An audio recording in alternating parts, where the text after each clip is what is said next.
안녕하세요. 일제강점기 어천절과 어천절 기념식과 독립운동에 대해서 발표를 하게 됐습니다. 여러분들 어천절이라고 처음 들어보셨죠? 네, 오늘 제가 어천절에 대해서 기념식이 어떻게 진행됐는지, 그리고 그것과 관련된 독립운동이 어떻게 진행됐는지를 한번 여러분들하고 같이 공부해 보기로 하겠습니다. 예. 먼저 서론에서는 어천절의 행사, 어천절에 어떻게 제정됐는지, 그 다음에 어천절의 행사가 어떻게 됐는지, 그 다음에 중요 참여 인물, 그 다음에 어천절 기념사와 강연을 보기로 하고, 어천절날에 독립운동이 일어났는데 첫 번째는 마산 창신학교에서 벌어진 독립운동에 대해서 살펴보기로 하고, 또 만주 지역의 대한독립당과 항족 노동당의 어천절 관련 독립운동사를 살펴보고, 그리고 결론을 살펴보기로 하겠습니다. 다음 서론을 살펴볼 것 같으면 이 글은 일제 강점기 시기에 어천절이 어떻게 이루어졌는지, 기념식이 어떻게 이루어졌는지를 살펴보고 그것과 관련된 독립운동을 살펴보고자 합니다. 일제 강점기 시기에 어천절 기념식은 국내에서뿐만 아니라 상해에서, 그리고 또 만주에서 이루어졌다라고 하는 것이 제가 공부해 본 결과이고, 그리고 그 날에 비추어 가지고 독립운동도 이루어졌다라고 하는 것. 물론 뭐 기념식 자체도 독립운동이었지만 여기서 말하는 독립운동은 조금 더 그걸 선포하고 그걸 좀 더 홍보하고 그거를 독립운동으로 삼는 그런 계기가 되었다. 적극적인 활동까지 포함하는 것이었다라고 이해하시면 되겠습니다. 다음 본론으로서 어천절 제정이 어떻게 됐는지 그걸 알아봐야 되겠죠.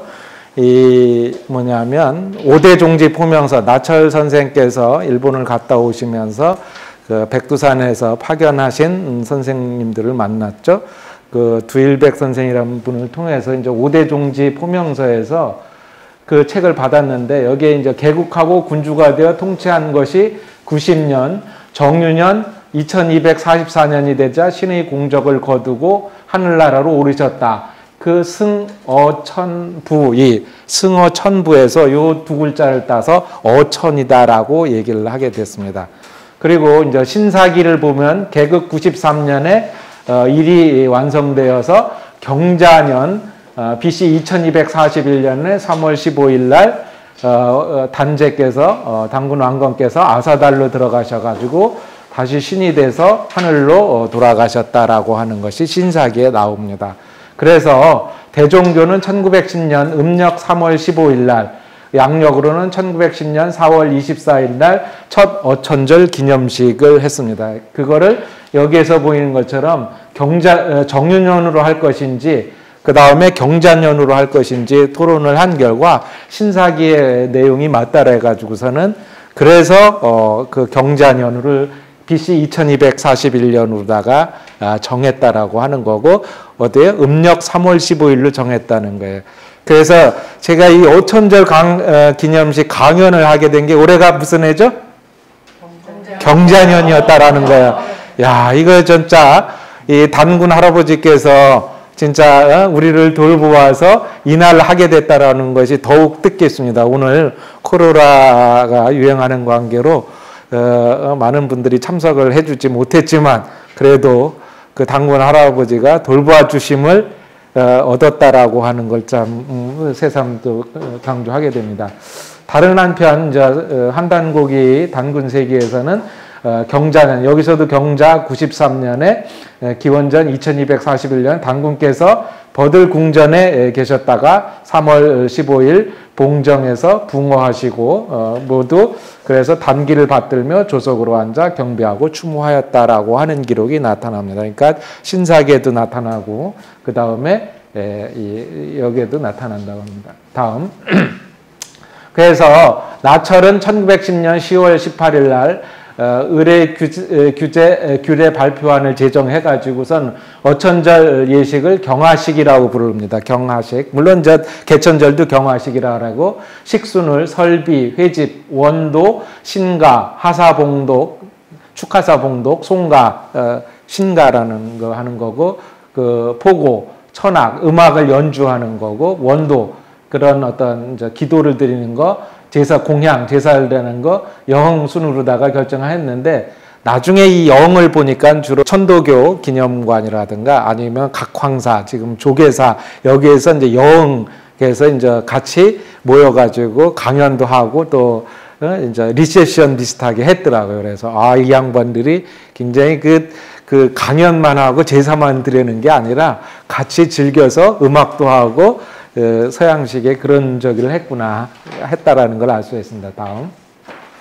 그래서 이 1921년 4월 22일 상해 임시정부 독립신문에 난 기록입니다. 이걸 제가 왜 설명을 드리느냐 하면 어떻게 했다라고 하는 구체적인 그 상황 묘사가 돼 있기 때문에 좀 길지만은 여러분들한테 설명을 해드리겠어요. 상해 임시정부 의정원 건물이다. 그러니까 우리가 다 그 상해 임시정부를 갔지만 임시정부 의정원 건물에서 했다라는 거예요. 당군 어천절 기념식이다라고 하는 게. 장례는 망국기 있으면 어떻게? 일본기도 있겠죠. 일본기는 있었겠어요? 없었겠어요?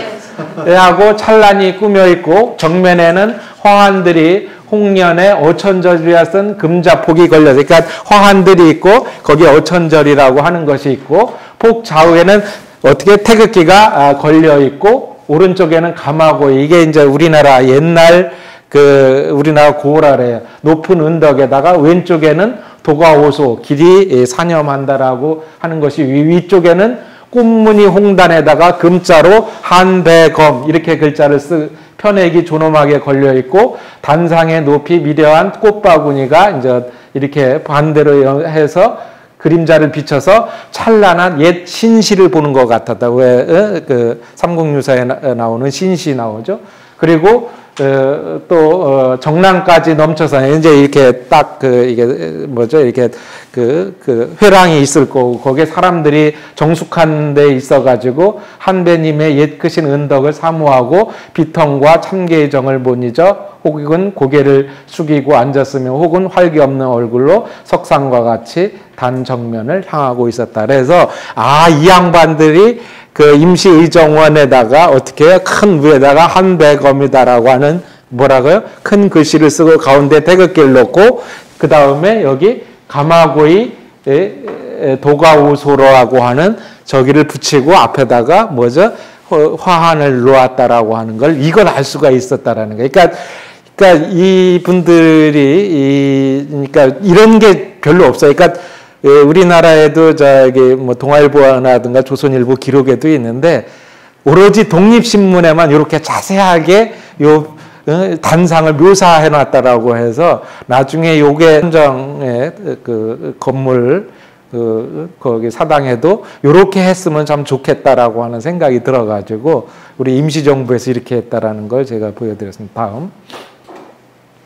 그래서 아까도 설명드린 것처럼 대종교 여기서는 이제 국내에서는 서울에서는 오전에 천제를 지냈다라고 해요. 이게 서울에서만 지냈는가 그랬더니 제가 기록을 보니까 상해에서도 천제를 지냈더라고요. 그러니까 그 상해 일도 본사에서 오전에 천제를 지니고 이제 오후에 이제 기념식 12시나 1시에 기념식을 하고 저녁에 각황사 아까 얘기한 조계사에서 경하식을 했다. 그 지방을 볼 것 같으면 지방에서도 나타나는데 광주, 그 전라남도 광주하고 경상도 성주에서 1923년에 한 것이 있고 만주에서는 윤세복 선생, 김규원 선생이 돌아가시고 나서 제3대 도사교가 되신 윤세복 선생이 취임하면서 대종교 의회를 개최해서 1924년에 그날이 어천절 날이었다. 그래서 대종교 의회를 했다라고 하는 기록이 남아 있어요.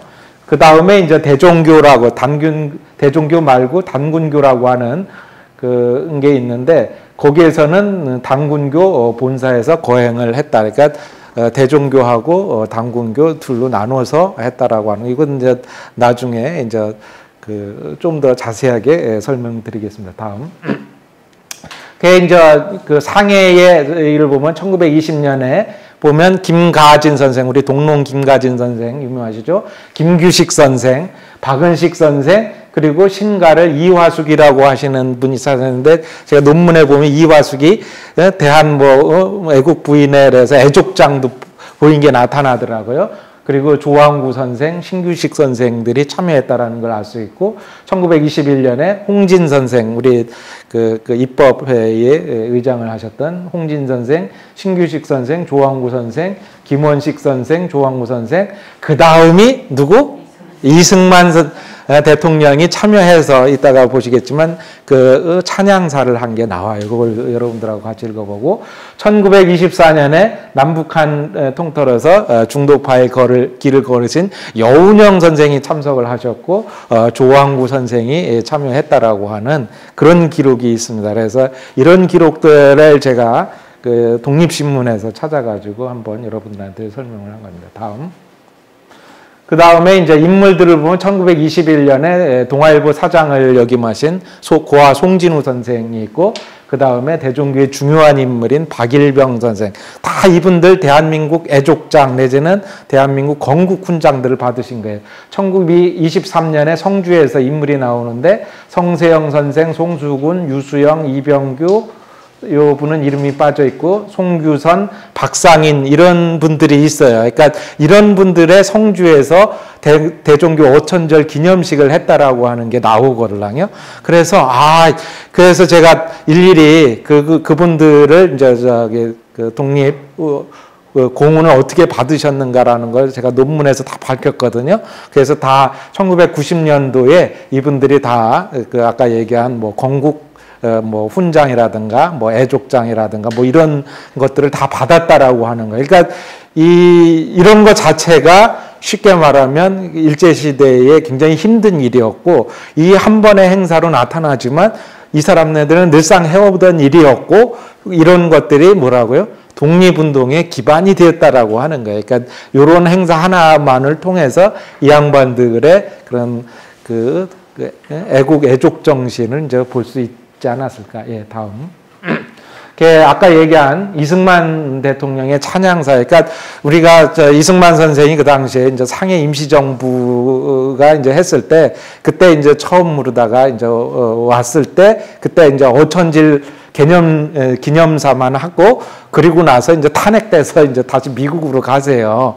그래서 요 기록만이 이제 독립신문에 남아있걸랑요. 그래서 이건 굉장히 중요한 글이라서 좀 길더라도 그래도 명색이 그래도 이승만 그러면 어떻게 해요? 기독교인, 그리고 오로지 이제 단군하고는 거리가 먼 사람 이렇게 생각들 하시겠지만, 그래도 이 양반이 1920년대에는 어떻게 단군을 모셨다라고 하는 것을 이제 보여준다라고 하는 의미에서 제가 설명하겠습니다. 온 세상이 캄캄할 때에 우리에게 나타내시자 빛과 터와 글을 주시니 아름과 지킴과 행함이 넉넉하셨다. 그러니까 요 세 글자 세 개씩으로 하여, 그러니까 우리 삼수문화라고 하는 걸 알 수 있어요. 그 힘을 보이시고 도로 가시자 옛 자취를 머무시니 정신과 사름과 즐거움이 영광과 평안과 행복을 얻어 쫙쫙쫙 이렇게 하셨어요. 문채롭고 건전하게 널리 사랑하여 꿋꿋하게 이어왔도다. 우리 황조는, 단군 대황조는 거룩하시샤, 크시며 지혜로우시며 힘지시샤. 어디죠? 삼일신고에 그 세 가지 딱 생각이 나시죠? 그 다음에 이를 쫓아 배우시며 베푸시니 인류의 한배시며 임금이시며 스승이시다. 인류의 스승이시다라고 누가? 이승만 대통령이 얘기를 했다는 거예요. 그러니까 이게 왜 굉장히 중요한 글이냐라고 하는 걸 우리 여러분들이 알려줘야 된다. 그러니까 사실은 이게 잘 안 알려지고 있다. 허물며 그 핏줄을 이으며 그 가르침을 받아온 우리 배달민족이라. 오늘을 만나 기뻤고 고마운 좋게 두렵고 죄 많음을 더욱 느끼도다. 이게 이제 죄 많음이라고 하는 게 이제 기독교적인 이제 죄 개념이고 용서를 해달라라고 하는 그런 저겠죠. 나 가르치신 본뜻이며 고로 어르신 깊은 사랑을 어찌 잊으송가. 불초한 승마는 이렇게 이승만은 이를 본받아 큰 짐을 메고 연약 하나마 모으며 나아가 한 배에 끼치심을 빛나고 질기 과저하나이다. 독립신문 1921년 4월 30일. 그래서 정확하게 제가 여러분들한테 이승만 대통령이 이 단군 할아버지한테 찬양사를 올렸다라고 하는 기록을 정확하게 소개했습니다. 다음은 이제 우리 예관 신규식 선생. 금월 3월 15일은 한백엄이 승천한 곳으로 다시 돌아간 날이요 개천절은 세상에 내려오신 날을 기념합니다. 이 두 가지 명절은 삼국시대까지는 만한의 산재한 한배의 자손들이 팔관제, 동맹, 무천, 천군제, 대단 등의 이름으로 성대에 모여 축하하고 기념하였습니다. 그렇지만은 이조시대에 이르러서는 불행히 민간에서는 전혀 이를 망각하고 아무 의미도 모르고 아들 점지해 주는 신을 위한다 하여 이날을 겨우 제사 지내는 일이 있고, 이게 이제 그 나중에는 그 무소구의 일로만 남아있다. 이게 안타깝다 그런 거고, 겨우 왕실에서 평양 숭명전에 연년이 제사한 일이 있을 뿐입니다. 라고 이제 이 신규식 선생이 이제 이 어천절 기념식에서 행한 강연을 또 한번 해왔습니다. 다음은 이제 우리 가람 이병기 선생 뭐 생각나는 거 있나요? 바람이 손을 놓아여 뜰 앞에 나섰더니 하는 그 난에 유명하신 가람 이병기 선생이 한글 학자이신데, 그 양반이 한성사범학교 다닐 때 주시경 선생의 영향을 받아가지고 그래서 이제 대종교인이 된 얘기예요. 대종교 당에 갔다. 주재정군과 한충군과 더불어 남산에 오른다. 온 서울을 나려다보니 불쾌한 생각만 한다. 조선 사람은 차차 찌그러진 오막살이의 집도 차지하고 살 수가 없게 되는 모양이다. 우리는 우리보다 강한 놈의 침노를 받는다. 강한 놈은 언제든지 약한 놈을 먹어 없애려 한다. 그러면 이 누리에는 가장 강한 놈만 남아 살 것인가 하노라. 그러니까 약육강식, 진화론적인 세계관을 하게 되면 남산에서 보니까 일본 놈들은 다 어떻게 해요? 아주 널찍한 양옥, 기와집에 살고 있고, 우리 한민족들은 다 찌그러진 이런 속에서 살고 있으니 너무 가슴이 답답하다. 어느 날 대종교회당에 가서 한백엄을 모시고 제사를 지내시고 남산에 올라가서 이 약육강식의 나라를 탈파해야 되겠다. 강한 놈만이 살아나는 게 아니라 이화세계의 세계의 세상을 꿈꾸었다라고 하는 거예요. 그리고 더 재밌는 거는 이 양반이 해방되고 나서 이런 말씀을 하신 게 있어요. 나는 다만 국학으로서 우리 독립국가를 도와 희생하고자 한다. 조선어학회 사건과 같은 정신의 일이라면 나는 영어, 감옥에 갇히게 되어 썩더라도 기쁘게 참가하겠다. 그래서 누구죠? 가람 이병기 선생은 국학과 조선어학회를 자신의 사명으로 삼았다라고 하는 것을 이 양반이 수필에서 보고 있다라고 하는 걸 알 수가 있어요. 다음. 이 양반은 이제 신명준 선생인데, 그 만주에 있었던 윤세복 선생이 이제 연구탑 발해농장에서 이제 자기가 할 때, 그때 이제 그 전까지는 나철 선생이니 김규원 선생을 지명을 했어요. 근데 이제 윤세복 선생이 취임을 하게 되면서 이제 그 투표로 정해졌거든요. 그래서 이제 이 대종교 의회를 하고 그 종원 종교를 바뀌었어요. 그게 이제 그때 이제 신명준 선생이 그 국내에 있다가 그 만주에 있는 그 이제 연고탑 발해성 안에 있는 그 연고탑에 참석을 하시면서 그때 오시면서 그 쓴 기록이 이제 남아 있어요. 우리들의 선조는 남들이 부러워할 만한 문명도 해보셨고 남들이 섬설길 만한 위엄도 부려보셨습니다.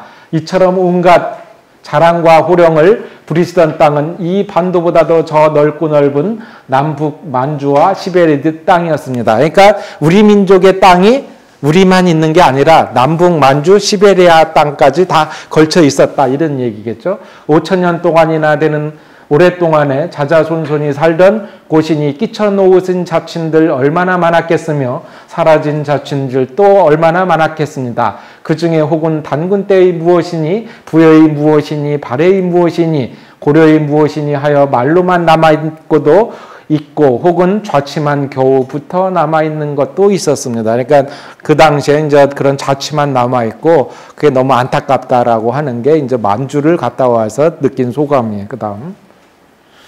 우리 선조들이 단잠을 못 주무셔가며 애를 쓰시고 고생하던 일이며 의리 있고 용매 있고 마음씨가 훌륭하시다는 것은 백천년 전에 눈비를 무릅써가며 변함없이 우뚝 서 있는 저 백두산이 낱낱이 알 것이요. 그러니까 백두산도 이제 거쳐서 오셨기 때문에 우리의 마음은 백두산이 알 것이다라고 얘기를 하신 거예요. 밤낮 쉬지 않고 철철 흘러가는 저 송화강 흑룡강이 역력히 보았으련만 한 답답한 저 산과 강이 말을 못하니 이를 누구더러 물어볼까요? 그러니까 뭐요? 저 산과 강, 백두산이라든가 송화강, 흑룡강은 뭐요? 단군에 끼친 유적이고 그 자취가 남아있다라는 걸 다 아는데 이 천지의 자연은 얘기한 적이 없다라는 것이 이게 답답하다라고 하는 말씀이죠. 그래도 얼마 되지는 않으나마 더러 있지만 있는 옛 자취를 잘 보관하는 것이 우리 선조들이 끼치신 뜻이 만일이라도 볼 수 있을 것이요 또 우리 자손된 사람의 도리도 되겠지요라고 이 신명균 선생은 나중에 그 조선어학회 간사장을 맡으시다가 그 일본 사람들이 창씨개명을 하자 거기에 대항을 하셔가지고 자결을 하신 분이에요. 그 3대 자결이죠. 하나는 나철 선생, 그 다음은 서일 선생, 그 다음은 신명균 선생, 이런 국어학자가 있었다라고 하는 게 이제 제가 이 글을 발굴을 해서 여러분들한테 소개시키는 겁니다. 다음. 그래서 이 다음은 이제 어천절과 독립운동을 살펴보시면 마산 창신학교, 지금 뭐 창신학교 있어요. 보니까는. 보셨네? 마산에 창신학교라고 하는 창신학교가 있더라. 창신 그 중학교도 있고 고등학교도 있고. 그 보니까 1921년 5월 국내 마산 창신학교 10대 어린 학생 7명이 단군의 어천절을 기념한 혐의로다가 체포됐어요. 10대 12살, 3살 되는 중학생들이. 그래서 제가 구체적으로 여기 동아일보 1921년 4월 26일자 기록에 보면 우리가 조선민족이니 조선민족의 시조되는 단군을 섬기는 것이 옳은 일인즉 즉 음력 3월 15일 단군의 기념절에는 학교에 결석하고 따로 어디서든지 단군을 기념하며 또 이날을 알지 못하는 여러 사람들에게도 널리 아는 것이 옳다 하여 금일은 단군일이라 하고 조선 사람아 단군을 기념하라 라고 쓴 것을 길거리와 전신주에 수백 장을 붙이는 것이었어요. 놀라웠죠. 이 어린 학생들이 마산 그 독립받는 그 창신학교였거든요. 그랬기 때문에 그 선생님들의 영향을 받아가지고 어천절날 삐라를 돌리고 전신주에다 수백 장 붙인 혐의로다가 다 이제 조사를 받았는데 너무 어려서 아마 기록만 있고 그 아마 훈방된 것 같아요. 그러니까 그 선생님은 이제 거기 가서 이제 제가 기록에 의하면 선생님은 거기 가서 아마 고문을 받으셔가지고 굉장히 그 생명이 위독하다라고 하는 기록이 남아 있어요. 그래서 참 안타깝다.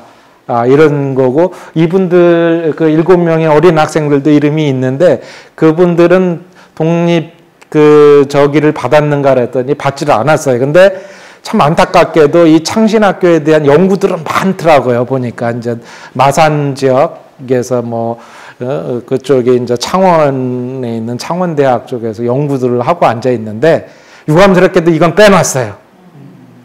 그러니까 단군을 모르니 어천절을 모르고 어천절을 모르니 이 어린 학생들이 어천절 기념식에 가서 독립운동을 했다라고 하는 것 자체가 이게 연구가 되질 않았어요. 그냥 그 시위하고 스트라이크하고 파업한 휴학한 얘기들만 있지 어천절 기념식에 이거 했다라고 하는 게 이게 되지 않더라고요. 그래서 너무 안타깝더라. 그래서 이 어천절과 관련돼 가지고 이런 기록들이 나오는데도 기존의 그 연구 단체에서도 이걸 제대로 연구하지 않는다라고 하는 게 안타깝고, 그 다음 만주 지역에서는 1921년 3월 15일 딱 나오죠. 음력 3월 15일에. 그러니까 얘기한 것처럼 양력, 지금은 이제 다 양력 3월 15일을 쓰는데 옛날에는 음력 3월 15일을 썼다라고 하는 거예요.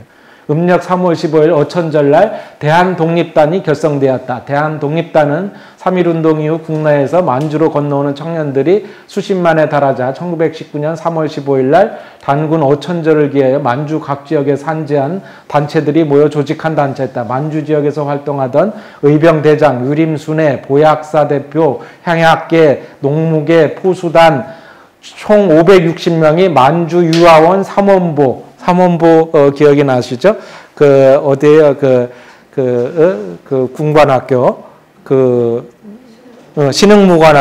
신흥무관학교가 있던 그 유아원. 그래서 신흥무관학교만 알고 있는데, 여기 한 것처럼 대한독립단도 있었다라고 하는 거더라. 그러니까 너무 신흥무관학교만 강조하는 것도 별로 바람직하지 않다. 왜냐하면 다른 독립운동 단체도 있었다라고 하는 거예요. 이게 대표적으로다가 신흥무관학교도 있었지만, 여기 대한독립단이라고 하는 게 3월 15일 날 이렇게 많은 560여 명이 유아연 3원보에서 모여서 종전의 여러 단체를 일제 해체하고 단일 기관으로 조직한, 그게 뭐예요? 어천절날 우리 다 같이 모여가지고 했다라고 하는 이런 기록도 나온다라고 하는 거예요. 그래서 이런 기록도 있다라고 하는 거예요. 그러니까 이 독립운동사에 대한 연구들이 많은데 전부 단군 그러면 빼버리거나 그냥 대한독립단 이런 식으로 연구를 하는 거지, 그게 어느 날 했다라고 하는 얘기가 없어요. 그러니까 이런 걸 주목하지 않았다라고 하는 거예요. 그러니까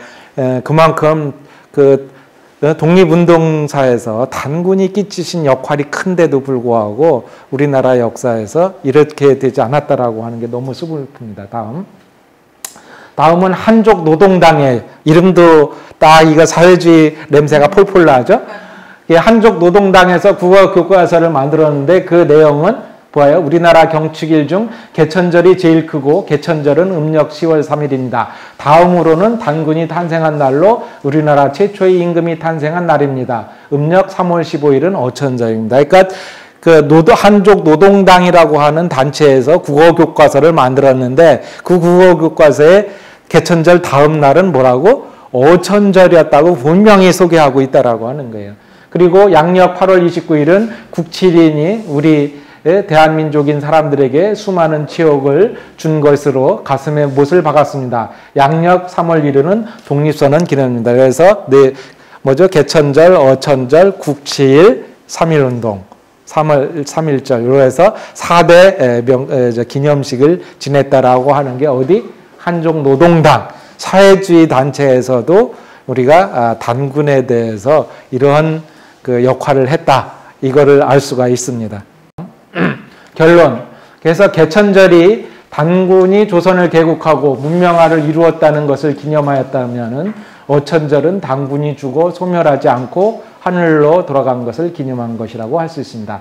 다시 말해 어천절은 삼신, 환인, 환웅 단군의 영원성을 종교적 신앙으로 믿었다는 것을 말했습니다. 국내 상해 만주에서 어천절 기념식을 거행하였습니다.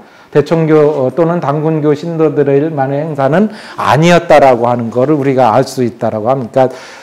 우리가 어제도 이제 이 어천절 행사를 했는데 대부분의 사람들이 어천절이 뭔지, 어천절 행사를 했는지 이거 자체가 전혀 사람들이 알려지고 있지 않다라고 하는 거예요. 그러니까 어천절 하는 아마 이 현정회에서도 이렇게 행사를 했다라고 하는 게 전혀 알려지지 않았다라고 합니다. 그래서 상해에서는 이승만 대통령을 비롯한 많은 임시정부 요인들이 참석해서 기념사를 하였고, 이들의 기념사는 당군 은총과 자손들의 잘못, 그리고 자손들의 국가를 짓겠다는 책임 응식을 강조하였다고 할 수 있겠습니다. 국내에서도 아까 얘기한 가람 이병기 선생의 국학연구에 대한 다짐은 당군을 중심으로 뭉쳐야 한다는 생각을 보여준다고 하겠습니다.